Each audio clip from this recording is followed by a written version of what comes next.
वहाँ ना ड्यूटी क्या करवाई कोई बात नहीं उससे नहीं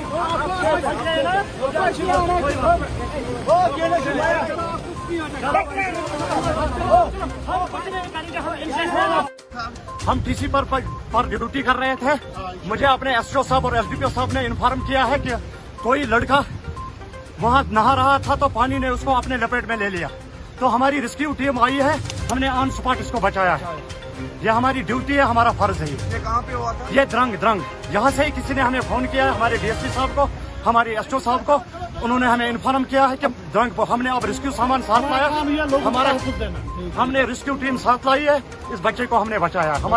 ये हमारा फर्ज है, किसी की जान बच गई, ये हमारे लिए काफी है।